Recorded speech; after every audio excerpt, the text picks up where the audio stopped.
kiss. That was the signal. One of his closest friends walked up to him in the darkness and kissed him on the cheek. And with that kiss, the greatest injustice in the history of the world began. Today we open Matthew 26 and 27, the betrayal of Jesus and the most corrupt trial ever conducted on earth.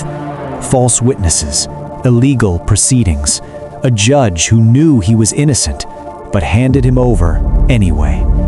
And through it all, Jesus never said a word in his own defense. 2 days before the Passover, the chief priests, scribes, and elders gathered secretly in the palace of Caiaphas, the high priest. Their agenda? How to kill Jesus without starting a riot. Then, Judas walked in. For 30 pieces of silver, exactly as the prophet Zechariah had foretold, Judas agreed to hand Jesus over to his enemies. From that moment, Judas waited for his opportunity. That night in Gethsemane, as Jesus finished praying, Judas arrived with an armed crowd. He walked straight up to Jesus, looked him in the eyes, and said, "Hail, Master," and kissed him. That was the signal. They seized Jesus immediately. Though it was still the middle of the night, the scribes and elders assembled immediately. Already illegal, the Sanhedrin was forbidden from meeting at night. They were already prejudiced against Jesus, which disqualified every single one of them from acting as his judges. They searched desperately for witnesses, but couldn't find two who agreed on anything. And yet, Jesus stood there, hearing every false accusation, and said nothing. He was oppressed and afflicted, yet he opened not his mouth. I adjure you by Finally, the living God, the high priest stood up and adjured Jesus under oath, "Are you the Christ, the Son of God?" Breaking his silence, Jesus answered, "Thou hast said." That was enough for them. They voted him guilty of blasphemy, worthy of death, on his own admission. But the first trial was completely invalid. No judge defended the accused, no two witnesses agreed against him, and no proof was ever produced that denied his claim to be the Messiah. It was not justice. It was a verdict they had already decided before he ever entered the room. While in custody of the Sanhedrin, Jesus was not treated as a prisoner awaiting trial.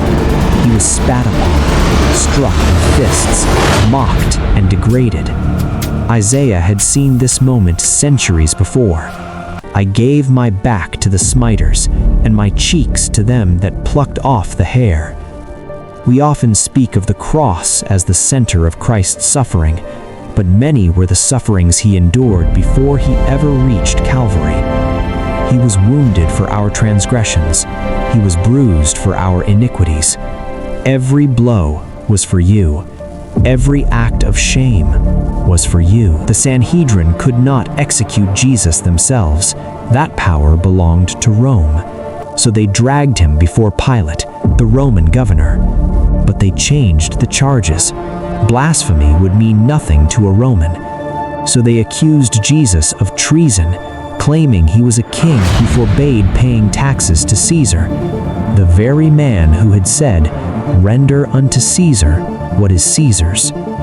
Pilate examined Jesus carefully and then rendered his verdict, "I find no fault in this man." He sent Jesus to Herod. Herod found no fault either. Jesus was declared innocent twice by two different magistrates. And yet, Pilate could not hold to his conviction.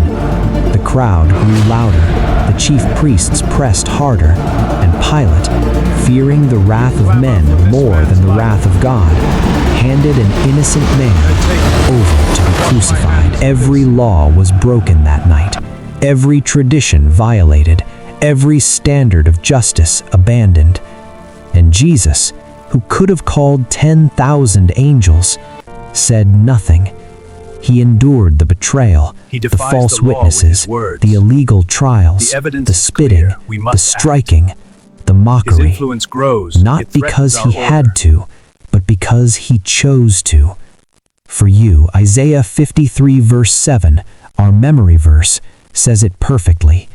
He was brought as a lamb to the slaughter, and as a sheep before her shearers is dumb. So he opened not his mouth. The lamb said nothing, so that you and I could have everything.